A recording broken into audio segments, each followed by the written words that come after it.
Bonnie, Lori, Marion, Sandra, Sarah Joy, and Yelena on the WebEx. And as we get going, just for housekeeping, please put yourself on mute because we're not going to control the mute, and just unmute yourself at a time for questions. At any time, please feel free to use the chat functionality if you want to get a question in. And Arvel is going to be with us for the beginning, and then she has to join another meeting. So Arvel, just advance to slide 2. So today we want to share, this is just for the AMA integrated teams today.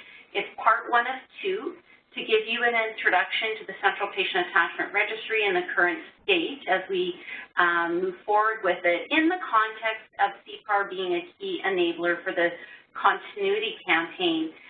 Then we're going to have a second AMA integrated team member webinar next week. We're going to go into much more details, and that will be for AMA integrated team members that are front-facing with PCNs and clinics to have a detailed background to be prepared to work together. So first part is in the context of continuity, and then we're going to shift to how Cpar works, and then in the third part, the value we expect from the registry, and then some information is who, both AMA and outside the AMA, is working on the registry.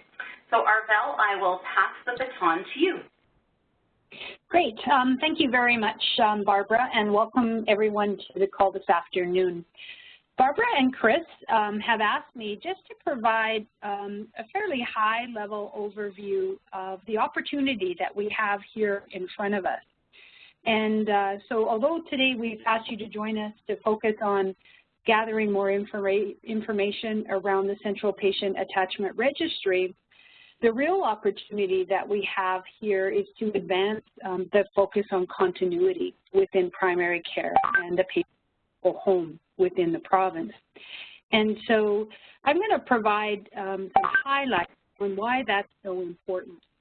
And that as a technical enabler of Cpar itself is an important step forward, but really the key message here is that it allows us to advance the focus on relational, informational, and management continuity in the province.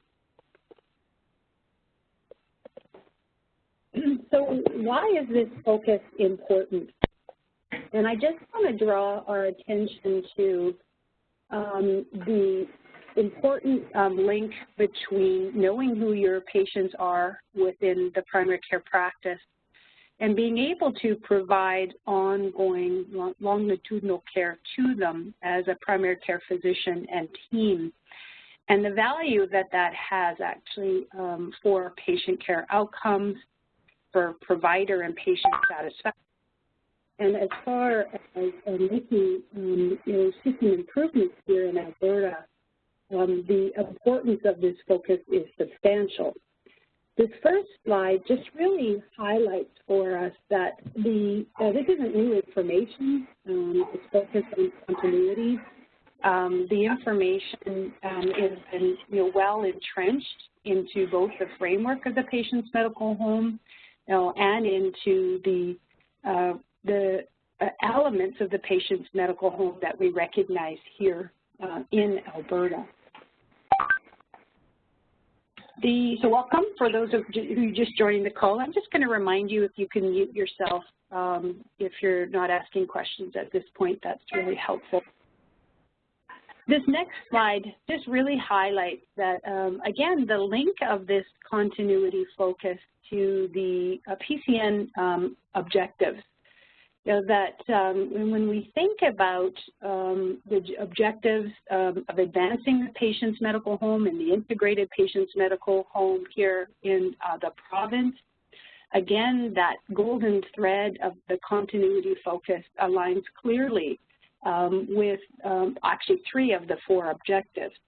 That strong partnerships and transitions of care, really coordinating between primary care and other parts of the system, really highlights that management continuity, the handoffs of patient care information between the various care providers within the system.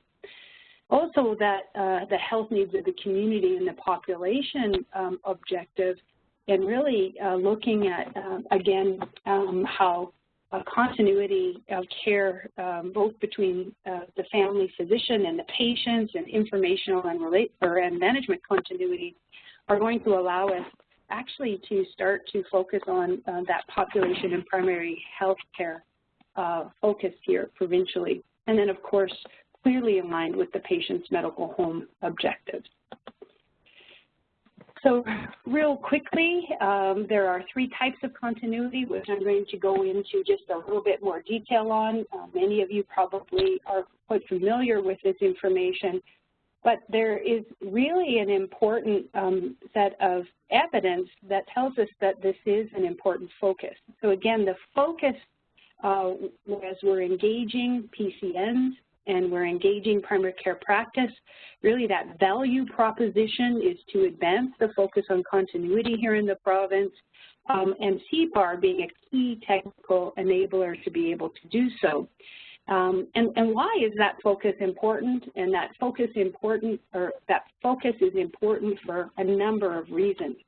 We know that it's the evidence really, really strongly indicates that continuity between a primary care physician and a patient, where in fact that patient is seeing the physician the majority of time, perhaps over their lifetime, that relationship improves health outcomes, it decreases mortality, that better quality of care is offered to that patient, and that, again, better coordination of care when the physician and team have that relationship.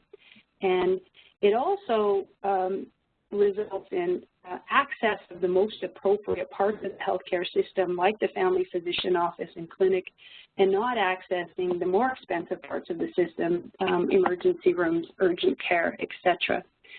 So really that relational continuity component is that linchpin, or really that foundational component that is so critical to health system reform here in the province. It's interesting when we start to think about how, without relational continuity, we can't really advance to improving how we exchange information here within the healthcare system, so that informational continuity. If we want to improve the ability to coordinate between different parts of the system, it really does hinge on that foundation of that physician and patient relationship, and then the ability to exchange information and handoffs between various care providers. And then the management continuity, I think this is really linked strongly with our desire here to have an integrated patient medical home where they think beyond themselves as a team and group of patients within the medical home, but coordinating with other parts of the system, specialists, specialty programs, etc. So this golden thread, or this focus on continuity, is really a value proposition, that will allow multiple, not only the provider, the patient, multiple partners and organizations to, gather around driving this focus. And Cpar is an important component of that. Many of you may have seen this slide, but this is something that Carrie Sherlock has pulled together, and she will update it yearly, and really focuses on all of the evidence sources that say this focus for relational continuity and other parts of continuity is really important.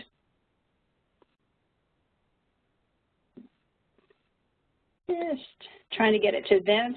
This is just a quick reflection on continuity defined. I've talked about relational continuity and that relationship between a family physician, individual, and the team, and how important that is and foundational to drive health system reform here in the province. Informational continuity, and I've alluded to this, is the transfer of relevant information between care providers that really builds on the patient's story. and management continuity, and that is really the coordination between and handoff between relevant care providers. This next slide really illustrates that there are many drivers right now in the province that are moving the focus on continuity ahead. And as I indicated, the Central Patient Attachment Registry happens to be one and is a key technical enabler. There are other things that are happening as well, and we've started some of it. We've had a clear focus on the patient's medical home, with building some of the foundations around panel identification and maintenance for a number of years now, allowing the patient's medical home, primary care practices, to start to use that panel information in order to plan and deliver care differently, so that panel management component. We know that groups like the College of Physicians and Surgeons of Alberta and Alberta Health are building policy and regulations that align with continuity, or to advance continuity of care, and asking physicians, to coordinate, see their patients the majority of time, and then coordinate with other physicians in order to provide access. We know that there's a strong link between access and continuity, and in fact, with access, you can't see your own patients, or patients can't see you the majority of time. So, access and improving access in the practice really is a key driver to moving forward the focus and continuity.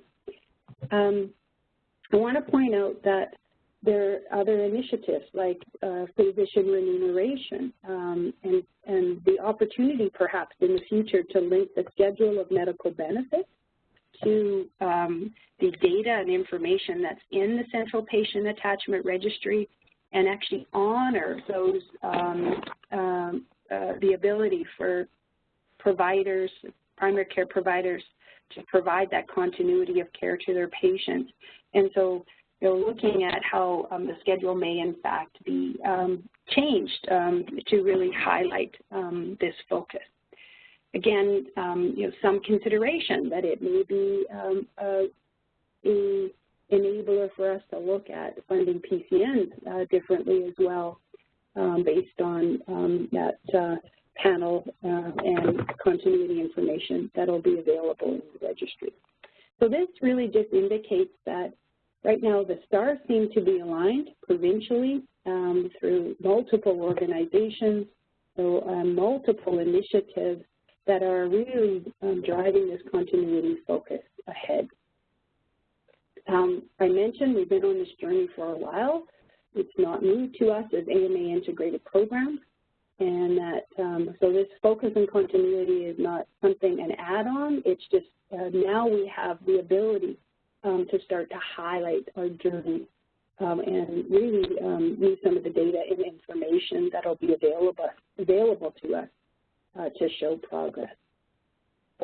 I know many of you have seen this, that the focus on panel identification and maintenance allowed us to get some of the foundations in place that will be critical to build on that fifth step of submitting this information to the Central Patient Attachment Registry. So this is, again, building on the good work that PCNs have already been supporting within practices to improve panel identification and maintenance, and now adding on some additional steps to submit their information to the registry.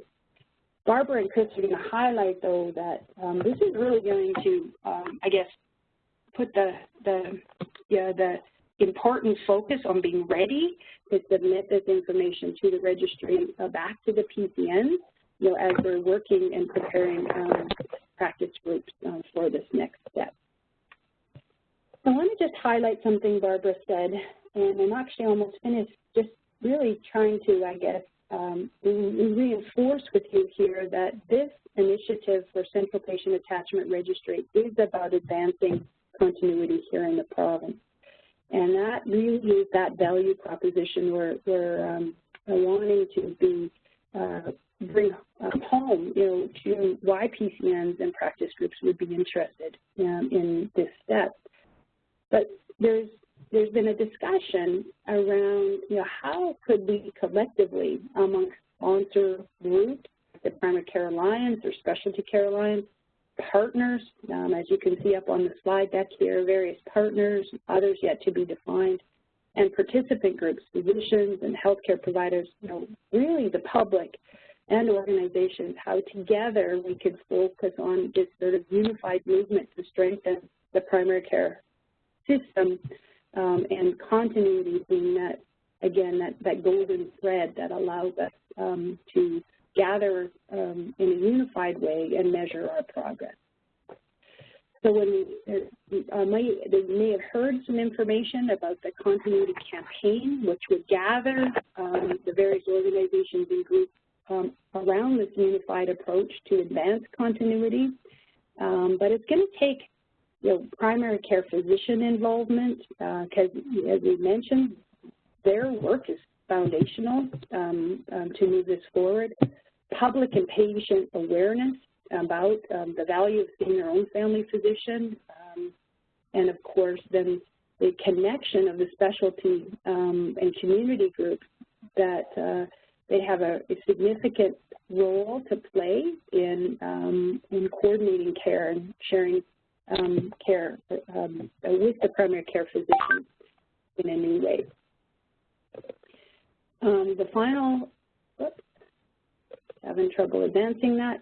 I'm not going to go into details into this slide, but again, something that may be familiar to you, the Rogers Diffusion of Innovation, as we're directing our efforts here for a focus on, an aligned focus on continuity, and with this technical enabler of the Central Patient Attachment Registry, we're going to have to deploy different strategies and tactics to get these various adopter groups. And so, Barbara and Chris are going to talk about some early testing that's going to be done in the spring, really, and often the innovators will put up their hand because they're eager to get going. But it may be harder and harder for us to engage those late majority and laggard groups, and some of our tactics will have to be refined as we're moving along and to engage them. But you can see how things like the attachment to the schedule of medical benefits, alignment with the PCN funding model, alignment with Schedule B indicators, all these types of things will be key drivers to influence adoption here for some of these groups. And some will be more attractive to these groups than others. Maybe that late majority group, they're really going to need that fee alignment in order to be successful. Quick reference here that the initiatives that we're working on as AMA integrated teams are directly aligned to moving forward some of these aspects of continuity, and you can see how this may line up with the various focused initiatives. This last slide, and this isn't defined or refined yet, but stay tuned. So Angela and Anila and Amy and many of you are working together on a continuity focus or continuity campaign details. One of the things this group is trying to define is what would be that aim, that target that we'd all be aiming for here provincially for the various groups, organizations, including providers that will guide us to see progress over time. This is just a quick highlight that there is a structure that's coming together to guide us in our engaging other organizations to come together under this campaign focus. So Barbara, I'm going to just open it up for questions now and see if there's anything anyone on the call wanted to add, just to take this from, I guess, more theory to practice. And I'll turn it over to yourselves if you want to add anything or ask questions.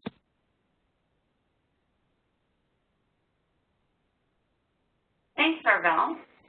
Any questions from the group before we move on?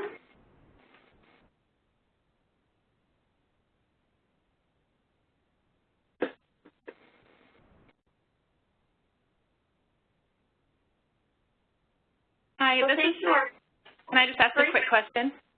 Of course. So on the unified movement slide where you have the logos of all the different organizations that are working together, the sponsors are the Primary Care Alliance and Specialty Care Alliance. Can you just give an update on the Specialty Care Alliance? Are they kind of new to form, or what has their history been? Yeah. They definitely are new to form, Bonnie. It is given the focus that the Primary Care Alliance had, where they were bringing leaders in primary care reform together under really a coordinated focus. They were saying, it doesn't matter which organization you come from, there are priorities that collectively we want to focus on, and the PCA was able to achieve that. They've been replicating that process. Christine is our link to the Specialty Care Alliance and working closely with them to look at that ability to align together on some of the integration efforts, Bonnie. So pretty new out of the box, months new. Okay, thank you.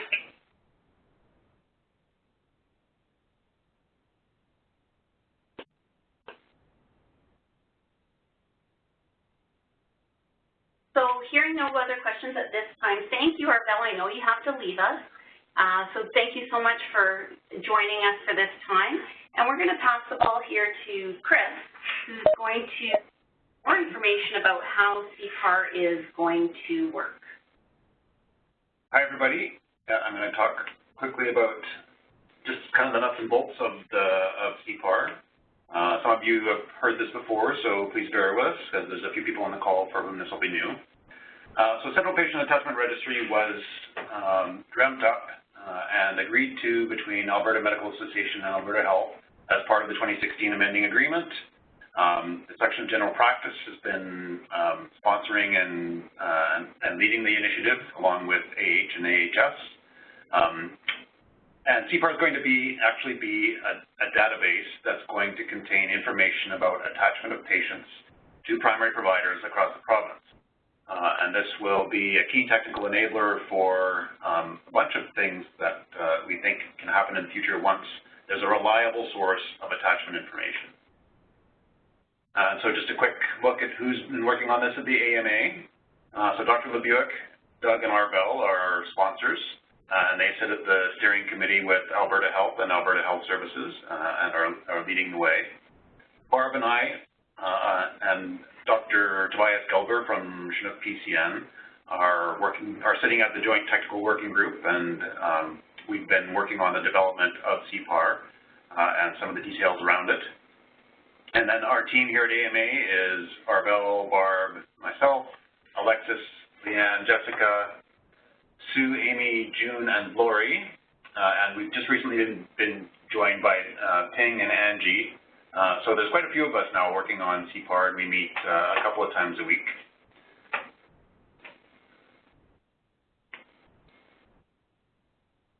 So I just want to talk briefly about what clinics are doing now. You saw the paneling slide that shows that 69% of PCN clinics are doing or working on panel processes. And these are sort of the four things that they're doing. They're at every interaction asking who the patient's primary provider is, recording it in their EMR and making sure that it's date stamped. They're using those lists to plan care delivery, and they're maintaining and reviewing those lists over time and making sure that they're clean. So with Cpar, there actually won't be much new. There'll be one extra step. So along with those four things, they will, on a quarterly basis, upload their panels to the registry, and that's how the registry is going to get its information. So we've got a lot of questions about who should and who should not be uploading panels, and the general rule is if you have a panel of patients to who you provide longitudinal comprehensive primary care, then that is an appropriate panel of patients for uploading to Cpar. And that includes long-term patients who you may not actually see at your regular site, but who you do provide longitudinal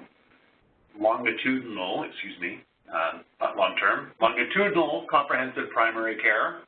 And then, of course, for physicians who provide episodic or caseload type care, so walk-in clinics where you see a patient every now and then, but don't provide that long-term comprehensive, longitudinal comprehensive care.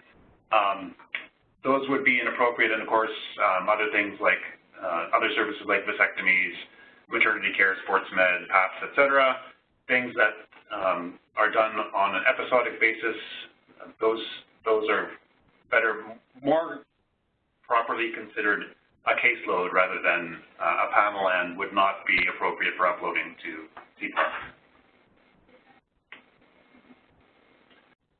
So here's the circle of Cpar life, and it starts with clinics confirming their panel at the practice, and many are doing this already, gathering the information that is appropriate for Cpar, which is name, PHN, date of birth, gender, last date of visit, and last confirmation date. And they can confirm that panel list for each of their primary providers.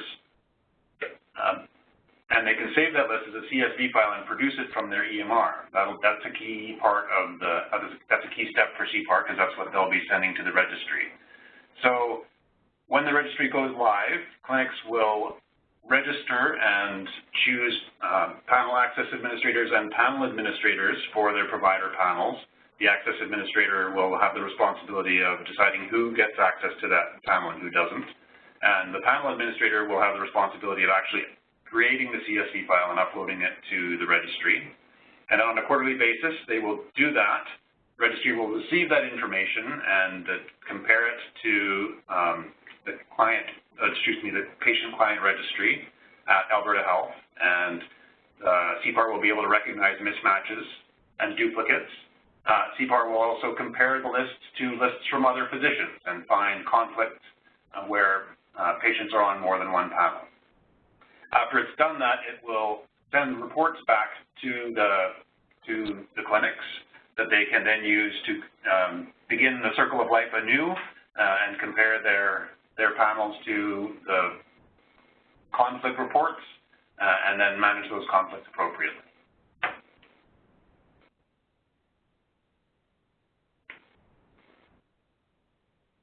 So just a quick look at those two tools. The conflict report obviously lists patients that are on multiple providers' panels, and those we'll have a quick look at one of those in a second here. And then the mismatch notification, and one of the nice things about this report is that it will get information from the patient-client registry about deceased patients. So hopefully this will help clinics know with more accuracy which of their patients have become deceased. It's on a quarterly basis, but quite often clinics don't find out for months afterwards, so this will hopefully help that a little bit. And also it will show where demographic information is not correct and allow them to do what needs to be done to correct those as well. So a quick look, the demographic mismatch report will come with deceased patients at the top. I don't know if you guys can see my cursor or not. Probably, yeah, they can see it. Okay, so the demographic mismatch report comes at the top, and we'll show you, the deceased patients show at the top, and you can update your EMR accordingly. And then in the mismatch section, it will show the mismatches. So it's got the registry patient first last name, the panel patient last name, excuse me, and the registry patient last name, panel patient first name, registry patient first name, so that you can compare what's in your EMR to what's coming from the patient-client registry. And then the panel conflict report, I know this is small, but hopefully you guys can see. But it's got the patient ID, last name, first name, date of birth, gender, and importantly, their last confirmation date and date of last visit with the provider who submitted the panel. And then it shows the conflicting provider, the facility of the conflicting provider, the last confirmation date at the conflicting provider, and the date of last visit at the conflicting provider. And so hopefully when clinics get these lists, they'll be able to look at them and see from this information conflicts that are obviously not really conflicts anymore, like in a case where you've seen the patient recently and the other clinic hasn't seen the patient for several years, or conversely situations where there has been a conflict very recently and it's not obvious who the patient may be identifying as their primary care physician. So what can clinics do to get ready? On our website, on the Cpar page, there's a checklist for panel readiness. But essentially, the checklist for readiness follows the STEPS documents very closely. So on the STEPS checklist, there are levels 1 and 2. And if a clinic is at levels 1 and 2, then they're ready for Cpar. So either the panel readiness checklist or the STEPS documents can help you determine where a clinic is at, or can help clinics confirm where they're at. And the important thing, once they are panel ready, is to continue to be panel ready. Keep those processes up and don't get sloppy. Tools, of course, are on the website, and you can see there in the second menu bar, there's a link straight to the Cpar page. So please encourage people to go there and look. All of our frequently asked questions are there, and all of the communication documents that we're creating will be posted there. And there's a bunch of information there right now. Yep. Everything is there except the PowerPoint, right, which we're providing directly to team members, and there's an update coming on that next week. Yep. And finally, I mentioned the STEP documents. Don't be afraid to encourage people to use these. The STEP checklist here, like I said, so levels 1 and 2 essentially mirror what's in the Cpar readiness checklist. So if clinics are at level 2, they're probably ready for Cpar. And of course, on the website, the toolkits and workbooks and everything are there. So I'll stop here and ask if anybody's got any questions or comments.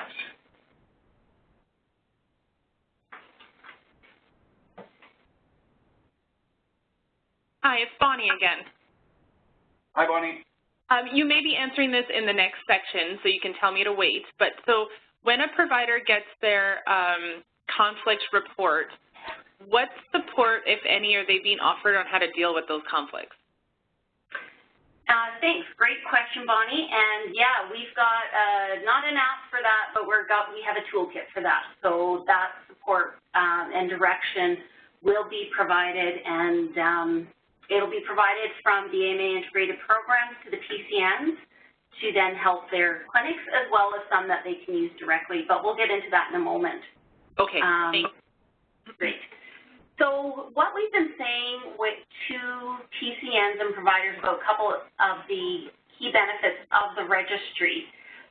First, it is a really good support for panel-based care. For those PCNs, of which many have already invested in people called panel managers, this is an extra support for them to ensure that they are offering that panel-based care to their own patients, and that those patients aren't getting duplicity of care or conflicting care between different providers.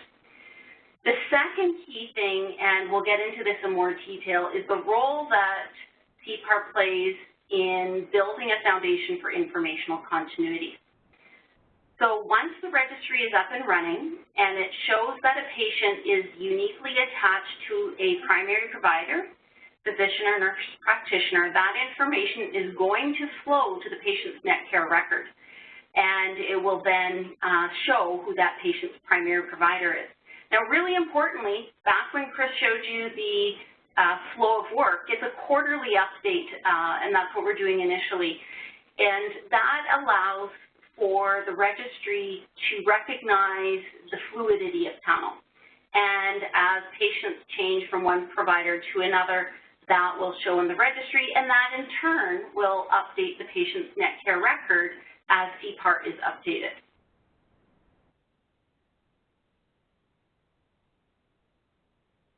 So, and we know, won't go into detail in this, but we know there's clinical benefit to patients when they have improved relational continuity as well. Most importantly, they have a significantly reduced risk of mortality when they see the same provider versus not seeing the same provider. So at the provider and PCN level, they will be able to take what we're calling a confirmed panel that they develop at the practice and turn it into a verified panel. This gives them opportunities to really know their accurate panel size, and if they have access improvements that they need to do, this may be a facilitator for that. Again, supporting relational continuity and setting the stage for informational continuity. And this is where we have some new things that are possibilities in Alberta because of the Central Patient Attachment Registry.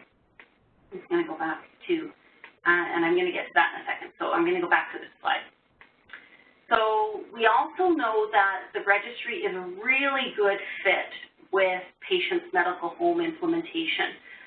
So going back to the PCN objectives that Arbel highlighted at the beginning, Cpar is a direct hit with patients' medical home, and we anticipate that PCN will be quick to see that. So when it comes to informational continuity, this relates to the transitions in care work and the objectives there. So while I said that the information from the registry is going to flow to Netcare, that is the first step in some new things that can happen in Alberta because the registry sets the foundation for that. We also know that physicians are they're screaming for notifications. They want to know when their paneled patients have had important touch points in the system in ER, in hospital, urgent care situations. And right now, the processes in Alberta for that are very inconsistent across zones and hospitals, and they're very much delayed. So there was a motion at the last AMA rep forum where the physician said, we want two things to happen. We want notifications, and we want to have ER reports in Netcare. Cpar is the foundation to make the notification part happen. And that is something that the AMA is actively working on under Corporate Affairs and Vic Taylor, and something that you'll probably be hearing more about as things move forward. But that can't happen without Cpar, because Cpar is the source of information that will contain that reliable source of information for patient attachment. So there's a question. Cpar won't be linked initially because Cpar has to be populated first, and there has to be a significant amount of intake. It can be analyzed at some point, and I can't actually tell you when, but a switch will go, and they'll say when a patient's uniquely attached, that information will go to Netcare, but I actually cannot tell you that because the dependencies are on participation. So it will be after there is significant uptake of the registry. There's also been talk from the Measurement and Evaluation Working Group to link Schedule B indicators to Cpar, and I know that's in progress and it hasn't been finalized, but there is some potential there as well. So looking at who's working on Cpar, there are different responsibilities of the AMA, Alberta Health Services, Alberta Health, and the technology provider. So what we are committing to with our partners are these areas. So big responsibility in communications to AMA members, PCNs, providers, and teams, the leadership committees that we work with, as well as other stakeholders that we do work with. We are responsible to co-develop the registry and implement with our stakeholder, our partners, Alberta Health and Alberta Health Services, including the limited production rollout strategy. So this isn't something that we can say on our own that AMA is doing, but we have to get agreement with our partners. Under continuity, we have been implementing a continuity and panel working group that reports to the PCN executive, PCNE implementation committee, and we are secretariat for that group. And while that group has largely been used as a sounding board for Cpar, it will transition to the continuity campaign as they have readiness to work with this group. Another responsibility that we have is that the panel files, as they're generated out of the EMRs, aren't in the exact format that Cpar wants to take them in. So AMA is working on a panel file transformation service, and we're working very closely with Randy and Yelena on that, and their hard work is actually critical to getting Cpar implemented in time. So I want to actually at this time thank everybody for their patience with all the work that Randy and Yelena may have to delay to get this work done. AMA is also responsible for training for the readiness, upload, and the post-download stages. In this, we do have a training plan. We're building instructions on EMR to both prepare the panel list and readiness for upload. A lot of readiness materials, as well as, Bonnie, specifically what you're asking for. June Austin is leading the work on the PCN provider and team toolkit, and this will be a very comprehensive guide to support the PCNs in supporting their teams, but also materials that a clinic could access directly should they have high interest to participate in the registry. We are also heavily involved, and many of you on the call as AMA integrated team members are involved in PCN engagement, and the next step will actually be registration when it is time for that. Also to let you know what our partners are doing. The technology provider themselves has about a team of 90 people working on building the Cpar application itself, and they're responsible for project management. They are also responsible for creation of training to use the Cpar application and all the user materials, including guides and videos. So whereas I said we're responsible for getting the clinics ready to use it, how to use the application themselves, they'll be building, then we're taking care of the users on the other end, and once they've downloaded the reports, how to use it, et cetera.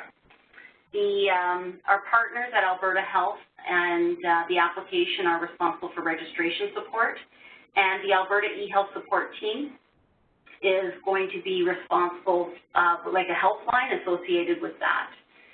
There's also another process that will be new, and it's brand new for Alberta. It's something called Integrated Access Management, and there will be something new called Integrated Access Management Training. And right now, there are many IMIT assets in Alberta. Netcare is just one of them, and they may require separate fobs.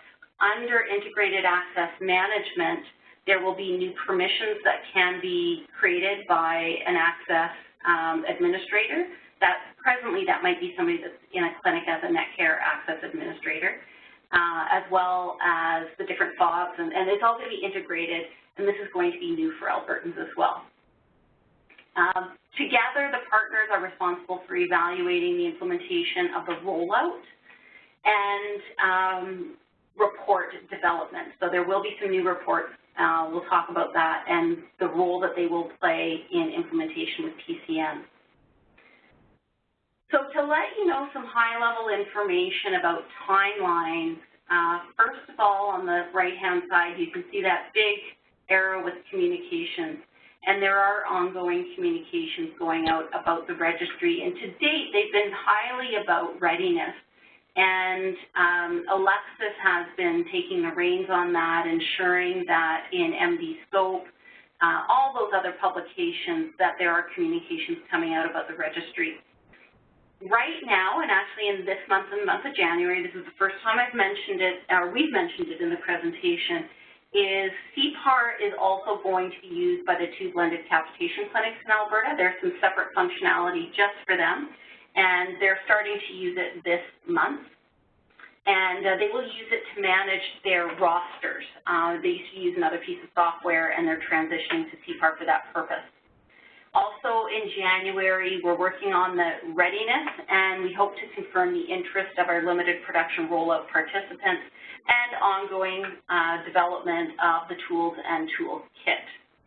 Next month, we will be confirming those LPR participants with agreement from our partners at Alberta Health and Health Services, and we would anticipate that by the end of February, registration in Integrated Access Management would begin. Again, March is about readiness for that LPR and training that would be required at the PCN and practice level.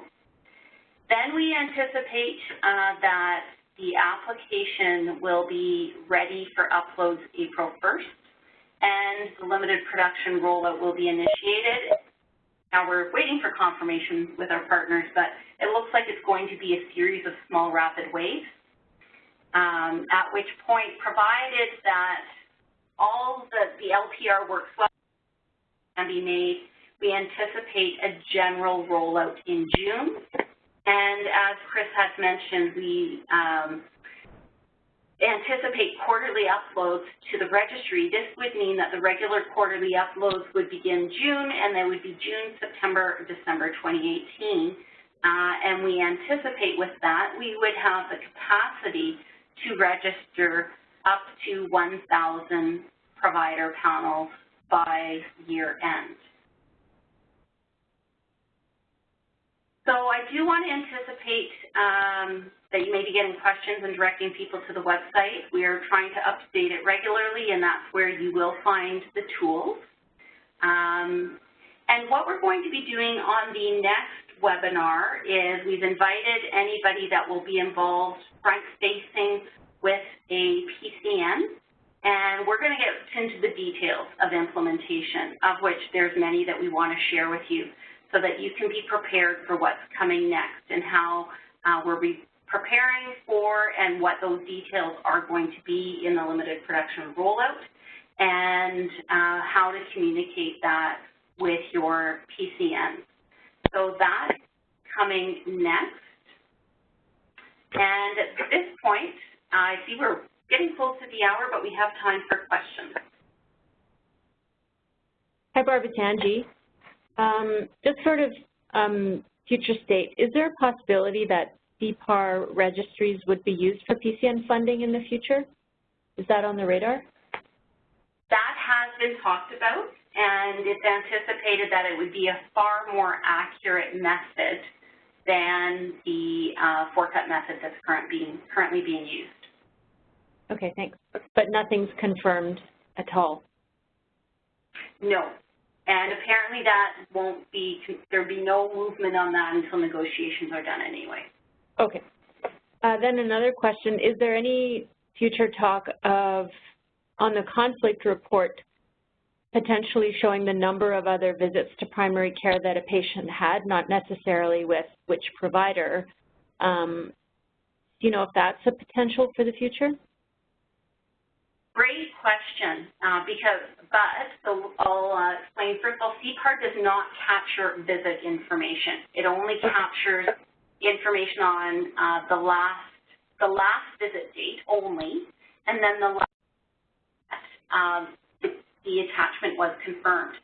And I recognize in editing our slides, there was something that came out of this deck today, and it's that relationship between the central patient attachment and registry and the community information integration initiative, which is a way that Alberta Health is already in limited production rollout to pulling data out of the back end of the EMRs. So actually, Angie, in the future, so they want clinics to transition to the CII initiative, and it would have the ability to amalgamate visit data and be able to report back on it. So in the future state, and I'm probably talking many years in the future, there would be that ability to see that. And actually, it would be in a patient's net care record anyway, the more and more clinics are participating in CII. Once a clinic signs up and chooses to sign up for CII, they will no longer have to do the manual uploads for Cpar, but they still will have to register in the registry to receive reports on the download. So it will simplify things greatly for practices when they sign up for CII. Okay. But the main message now is, in order for the registry to have its real value, we need lots of uptake. That's true. Okay, thanks. Many things are possible once it's properly populated. Hi, Chris. I had a question, and my goodness, I apologize if I've missed this detail along the way. I think at one time on the conflict report that comes, or sorry, the form that goes up the CSP file that goes up. We said that, at least for the time being, there wasn't going to be a requirement that the date last confirmed be populated. Is that still the case, or does that field need to be populated for upload? Yeah, really good detailed question, Lori. That field needs to be populated.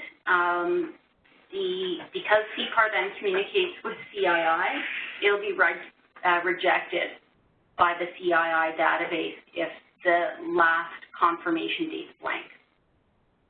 Okay, that's great. That helps our cause out in the field with getting those validation rates, those confirmation processes really solidified. Great, thanks.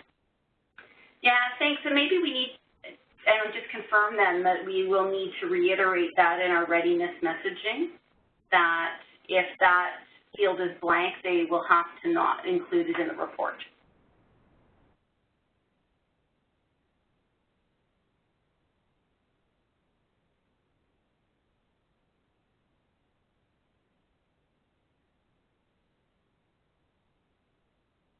So I hear no more questions, but I'll give one final opportunity for questions. Barb, it's Marianne. This might be a bit of a way-out question. I just remember way back in my days at Alberta Health Services working in the provincial screening programs, and that Alberta Registry that will be used to do the correlation between the Cpar data and the Alberta population data.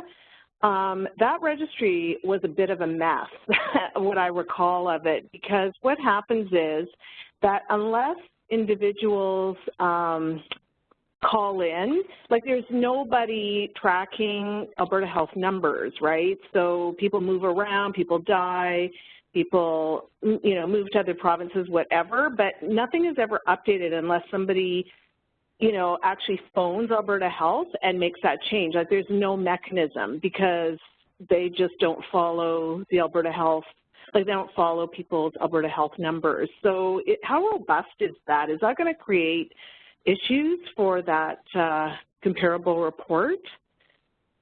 Well, that's a great question.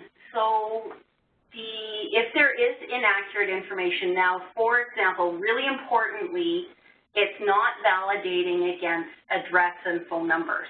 So it's only it's validating against the PHN number, okay, name data, gender data, date of birth. Date of birth. So that information doesn't change as much. Okay, so yeah. If it was so that may not be such a that would be a big difference.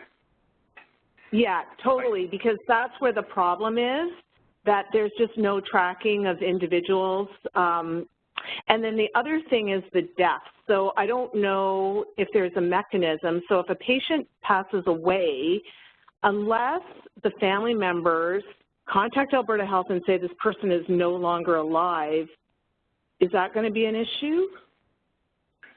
No, there's actually better data in the database on deceased information. So we did get a little discussion of that.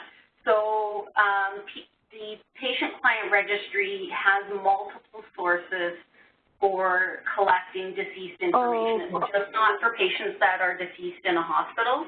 And so it might be more accurate than you think it is. And this is what's going to be actually a big benefit for clinics, because right now there isn't a good, reliable source for them to identify when a patient is deceased.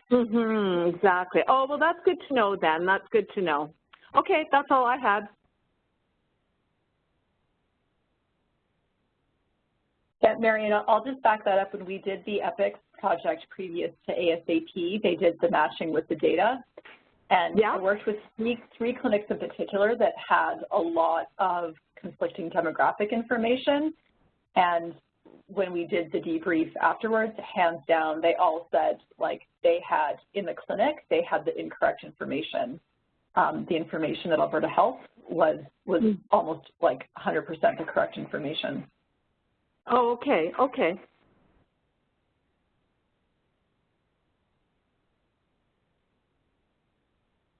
any more questions?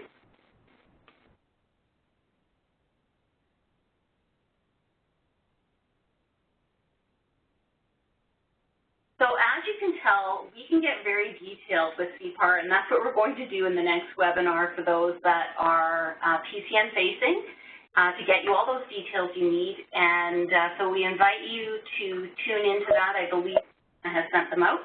So thank you very much for participating, and we'll wish you a good afternoon. Bye, everyone.